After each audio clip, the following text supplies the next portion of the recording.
Brasco. Eu queria agradecer o convite à Brasco para participar dessa audiência pública, cumprimentar essa mesa. Eu acho que nós temos aqui militantes históricos da luta pelos direitos humanos e me sinto honrado de estar aqui. Bom, mas nessa luta pelos direitos humanos não somos tantos, infelizmente, né? Como o Dom Tomás Baldino colocou, é a luta de Davi contra o Golias. Então, eu estou com vários chapéus nessa reunião, só queria esclarecer, estou com 4. Eu estou representando aqui a Brasco, que é a Associação Brasileira de Saúde Coletiva, eu coordeno o GT de Saúde e Ambiente. Também fui indicado pelo CONSEA, Conselho Nacional de Segurança Alimentar, pela presidência do CONSEA, porque a Brasco também faz parte do CONSEA e a presidenta Maria Emília não pôde estar presente. Também faço parte pela Brasco do Fórum Nacional de Combate aos Efeitos Agrotóxicos do Ministério Público do Trabalho, que pediu para se colocar também como, né, me apresentava como representante desse fórum, né, o Ministério Público pediu para destacar isso. E também sou professor do UNB, que eu fico muito feliz do Sérgio ter trazido nossos alunos aí, saudar essa iniciativa. Hoje também vou trazer meus alunos também para o lançamento do vídeo aí do Pontal dos Buritis à noite. Também dou aula de ambiente e saúde de trabalho, alunos de medicina, nutrição, saúde coletiva. Então, faz parte, viu, da nossa pedagogia no UNB, não só falar de teoria, mas apresentar para os alunos o mundo real, né, das lutas por um mundo melhor. Na UNB eu coordeno, sou o chefe do Departamento de Saúde Coletiva e atualmente, né, vocês estão tendo aqui em primeira mão, amanhã nós vamos lançar, está tendo o Encontro Nacional de Saúde das Populações do Campo e da Floresta, e nós vamos lançar esse observatório, o Observatório da Política Nacional de Saúde Integral das Populações do Campo e da Floresta, Teia de Ecologia de Práticas e Saberes. Vocês podem já acessar saudecampofloresta.unb.br, onde temos vários estudos, vídeos, livros, informações que servem tanto para a sociedade civil organizada, para a academia, para movimentos sociais e para gestores e trabalhadores do SUS, relativo ao tema de saúde no campo. Bom, eu não vou repetir, né, o que já foi falado, então eu quero trabalhar numa perspectiva complementar ao que todos já falaram, já que eu tenho só 12 minutos. E vou me ater ao papel que eu acho de tirar lições do que aconteceu em Rio Verde para o Brasil. Então, vamos pensar do Rio Verde para o Brasil, já que nós estamos na casa, aqui o Senado, que o papel do Senado é pensar e criar leis que atendam a toda a nossa população. Eu começo a partir da nossa experiência da Brasco, onde nós construímos um dossiê que significa um alerta sobre os impactos dos agrotóxicos na saúde. Quais são os antecedentes desse dossiê? Bom, primeiro temos que, apesar de que acho que a senadora Cátia Abreu não ficou satisfeita com o resultado do censo agropecuário do IBGE, né, que indicou que 70% dos alimentos do Brasil são produzidos pela agricultura familiar. Eu sei que essa casa aqui foi até utilizada como tribuna contra o IBGE, mas os dados aqui saltam a realidade. E outro dado que eu queria destacar é que, nesse censo agropecuário, se a gente cruza o uso de agrotóxico por tamanho de propriedade, nós vamos ver que as propriedades maiores de 100 hectares, 80% usam agrotóxicos. Ou seja, aquela discussão que quem usa agrotóxico é o pequeno, lá de sandália havaiana, o pequeno agricultor familiar, o próprio IBGE já demonstrou que não é real. Quem mais usa agrotóxicos no Brasil são os grandes proprietários, os grandes latifundiários.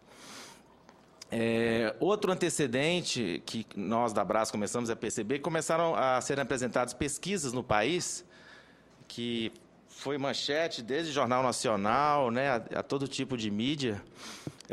Estudos como o professor Pignatti, que há muito tempo trabalha e pesquisa nessa área, da Universidade Federal do Mato Grosso, que encontrou agrotóxico em leite materno, de 62 nutrizes, em Lucas do Rio Verde. Aqui nós temos o Encontro dos Rios Verdes, que infelizmente, né, o verde está ficando só no nome, porque nós estamos falando de agrotóxicos, né, desses dois municípios, né?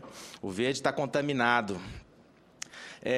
O professor Pignatti encontrou, então, agrotóxicos no alimento mais nobre que o ser humano pode ter acesso.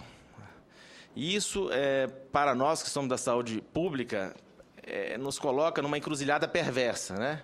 O que você vai falar com a mãe? Amamentar ou não amamentar? Amamente com veneno? Ou deixe de amamentar e trabalhe com outras alternativas que nós, da saúde pública, não recomendamos? O agronegócio tem nos deixado em encruzilhadas perversas, como diz o Dom Tomás Balduino, né? Porque é perverso uma mãe deixar uma mãe numa situação como essa. Então, esses dados já estão publicados em várias revistas. O Dr. Pignatti também tem pesquisado agrotóxicos em água de chuva, em amostra de urina de professores de escolas rurais, onde os agrotóxicos são encontrados em escalas exponencialmente maiores do que professores de escolas urbanas, né? Sem falar de trabalhar com bioindicadores, ou seja, você já encontrando malformação em minhocas, em sapos, ou seja, os seres vivos também são bioindicadores, porque eles estão lá o tempo todo, 24 horas no ambiente, de que os agrotóxicos causam muito dano. Outro trabalho aí da professora Raquel Rigoto, também outra companheira da Abrasco, pesquisadora da Universidade Federal do Ceará, ela comparou taxas de mortalidade por câncer em municípios onde há forte presença do agronegócio, aqui em azul, e municípios que não têm essa presença tão forte no Ceará. Vejam que a taxa de mortalidade por câncer foi 38% maior nos municípios que têm majoritariamente como fonte econômica o agronegócio. Esse resultado desse estudo está sendo publicado na Revista Brasileira de Epidemiologia. Quais são as outras motivações que fez com que a Abrasco produzisse esse dossiê? Bom, os dados, né, do IBGE, da própria indústria de agrotóxicos, mostram aqui na linha vermelha que a produção de agrotóxicos no Brasil tem subido exponencialmente nos últimos anos, tanto que estamos entre os primeiros produtores mundiais de agrotóxico, né? Ao longo de 3, 4 anos, estamos em primeiro lugar no planeta Terra. Aqui em azul, os milhões de hectares. Você vê que não existe, né, não se cresce na mesma proporção a quantidade de terra que se usa para plantar com a quantidade de agrotóxicos, né? Então, existe um descompasso. Mas, como vão as empresas? Vão muito bem, obrigado. A própria Monsanto, aqui, ó, o faturamento em bilhões de dólares, como a Monsanto criou o que a gente chama do pacote agrobiotecnológico, ou seja, se produz um agrotóxico que serve para aquela cultura, ou seja, a semente... Inclusive, hoje eu quero denunciar, né, porque isso tem que ser tratado como denúncia, vai se aprovar agora na CTNB, está para ser aprovado um milho transgênico, onde o correspondente agrotóxico é o Roundup, né, que... eu teria que ter mais tempo para explicar o que esse agrotóxico é capaz de fazer em termos de dano à saúde. Mas, voltando aqui, falando só do glifosato, que é 40% das vendas de agrotóxicos no Brasil, é o glifosato, né, o Roundup Red. Como a Monsanto vende a semente própria para esse agrotóxico, veja que o faturamento deles com agrotóxico semente tem cada vez sido mais próximo, ou seja, eles estão muito bem, obrigado. E como vai a nossa saúde, a saúde do povo brasileiro? Apesar da subnotificação ser enorme, né, segundo a OMS, de cada um caso notificado, outros 50 não foram, mas se a gente acompanha essa linha vermelha aqui, que é a incidência, nos últimos anos a incidência de intoxicações por agrotóxicos por 100 mil habitantes tem crescido no Brasil na mesma proporção que cresce o uso, ok? E os impactos na saúde, o Kleber já falou, não vou repetir, mas é isso. Isso tem custo para o SUS, tá?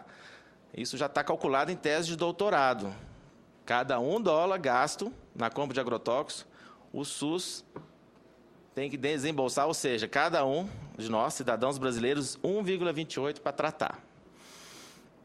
E está aí. E o que o Estado brasileiro tem feito? Crédito abundante, agora Banco do Brasil, Caixa Econômica, crédito abundante para o agronegócio e crédito mínimo para a agroecologia.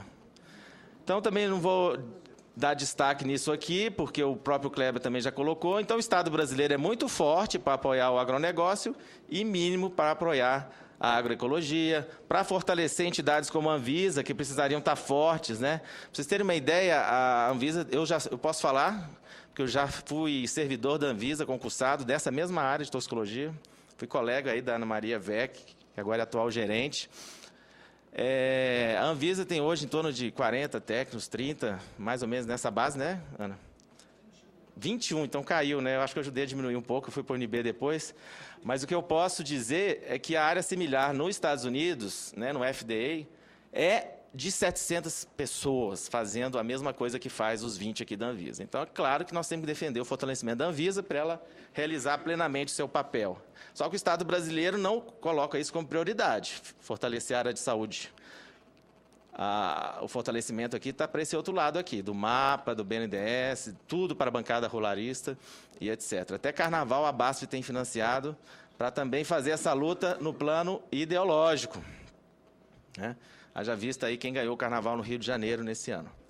Então, nós como cientistas fizemos aqui o que a gente poderia fazer em termos da nossa área de atuação, que é reagir e mostrar para a sociedade o que isso tem significado em termos de danos à saúde, esse modelo que o Brasil hoje privilegia de produção voltada para o agronegócio. Então, nós envolvemos vários GTs da Brasco, não dá tempo de eu detalhar, mas eu posso só daqui mostrar o tanto de universidades federais que foram envolvidos nesse trabalho, mais de 10, né? E uma parceria com a campanha permanente contra os agrotóxicos e pela vida, tentando construir o que a gente chama de ecologia de saberes, o saber científico e o saber popular dessas comunidades que vivem todo esse processo. O nosso dossiê, ele trabalhou a questão de agrotóxicos, segurança alimentar e nutricional, nós lançamos ele num Congresso Mundial de Nutrição, lançamos uma segunda parte na Cúpula dos Povos, onde nós discutimos o modelo de desenvolvimento, e lançamos a última parte no Congresso da Brasco, onde nós trabalhamos junto com a campanha na perspectiva da ecologia de saberes. Eu não vou falar sobre isso, a Anvisa já colocou, né, sobre os resultados aí da... Eu quero destacar esses agrotóxicos que são proibidos em outros países e no Brasil ainda são liberados, e dizer que acreditamos como grande solução para esse problema realmente se priorizar o Estado brasileiro, que nós estamos aqui nessa casa do Senado, uma política nacional de agroecologia em detrimento do financiamento público do agronegócio. É importante que no Senado também se aprovem leis que realmente fortaleçam a agroecologia, senão nós vamos estar enxugando gelo. Eu não vou poder entrar em detalhes sobre o que cada dossiê produziu, eu vou passar essa parte aqui, está disponível no site da Brasco, para quem quiser.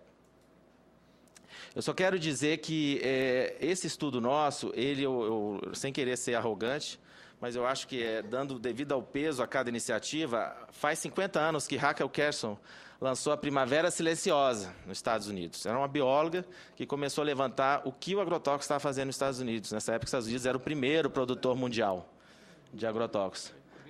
Foi uma das primeiras, né, denúncias, né? Essa foi taxada de louca, a Rachel. Depois foi premiada pelo presidente dos Estados Unidos e o trabalho dela foi base para a criação da Agência de Proteção Ambiental Americana. Bom, o que nós fizemos também no dossiê da Brasco foi algo semelhante, só que não foi uma pessoa, foram mais de 50 pesquisadores, representantes, né, de movimentos sociais que têm formação técnica, e que construímos esse documento. Então, acho que nós estamos apresentando aqui para vocês o que seria a Primavera Silenciosa brasileira. Esse nosso estudo foi tema, inclusive, do Globo Rural, né? Toda a equipe de produção estudou a fundo o dossiê. Então, recomendo aqui vocês verem essa matéria exclusiva, né? Tem mais de 100 sítios reproduzindo esse dossiê, 15 mil citações no Google. Também nós contribuímos com as capas aqui, não só da Galileu, mas da Ciência Hoje, né, que então, órgãos de divulgação científica têm denunciado essa situação, né? Eu já vou estar concluindo. Revistas brasileiras científicas já têm colocado isso como uma situação que é indignante, que tem que ter alguma ação do poder público frente a isso. Essa revista Galileu, já não vou repetir, mas os depoimentos de Ângelo Trapé e do presidente da Andef, que representa as indústrias de agrotóxicos, nós já respondemos à altura, né? Essa nota está disponível no site da Brasco, da Fiocruz e INCA, uma nota conjunta das maiores instituições de saúde pública do Brasil, onde, resumindo, né, não há dúvida, né? A questão dos agrotóxicos, existe uma verdade que é cientificamente comprovada. Os agrotóxicos fazem mal à saúde das pessoas e ao meio ambiente, por mais que esses, né, desde a bancada ruralista até esses pesquisadores que são financiados, viu? Esse pesquisador que diz que a nossa estudo é ideológico, ele recebeu 3 milhões de reais de uma empresa para fazer seu trabalho, né? 3 milhões de reais. Então, aí eu pergunto onde está o conflito de interesse? Nós fazemos um dossiê de forma voluntária. O outro pesquisador usa o nome da Unicamp e ganha 3 milhões para fazer o trabalho dele, financiado por empresa de agrotóxicos. Aí eu pergunto para vocês, para os senhores, quem é ideológico aqui?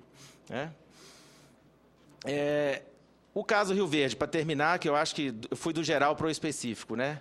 Quando eu vi a reportagem do Jornal Nacional sobre a pulverização, sobre a escola, eu tive, apesar de estar afastado por motivos de saúde, eu tive um acidente, mas de lá onde eu estava, eu liguei para o professor Murilo, que está ali, né, com a sua esposa, com a Dagmar, que falei, o Murilo participou, ele é da Universidade Estadual de Goiás, ele participou do nosso grupo do dossiê Abraço, falei assim, Murilo, tem que ir nesse local. Você, que é da universidade lá do campus de Goiás, tem que ir a Rio Verde. A gente não pode só escutar pela mídia o que está acontecendo. E aí nós inventamos uma continuidade do dossiê. O que é? Não só sistematizar estudos, mas ir aos locais onde as coisas estão acontecendo. E foi muito interessante que o Murilo, ele criou, né, junto com a Dagmar, um vídeo que documentou tudo o que aconteceu em Rio Verde, que ele vai lançar hoje à noite nesse encontro que eu acabei de falar da saúde das populações do campo e da floresta.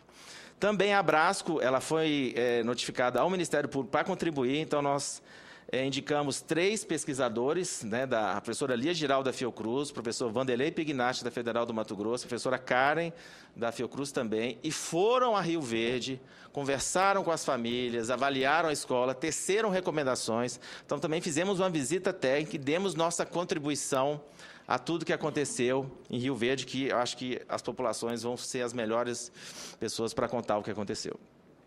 O que eu queria dizer é parecido, né, com o caso de Lucas do Rio Verde, que vocês estão vendo aí, que foi uma cidade que em 2005 sofreu uma deriva, ou seja, uma nuvem de agrotóxicos passou para o Rio Verde. Já estou concluindo, senadora.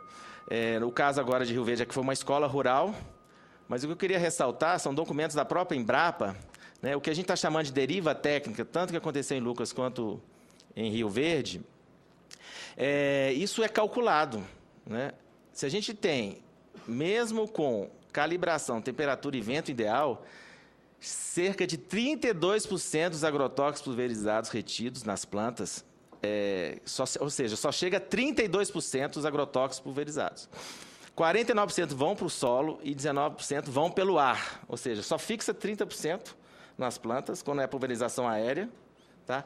50% vai para o solo e 19% migra com o vento para as áreas que estão do lado. Então, nós estamos falando do modo de aplicação. A pulverização aérea representa 30% da forma de aplicação de agrotóxicos no Brasil. É utilizado, evidente, para o grande agronegócio.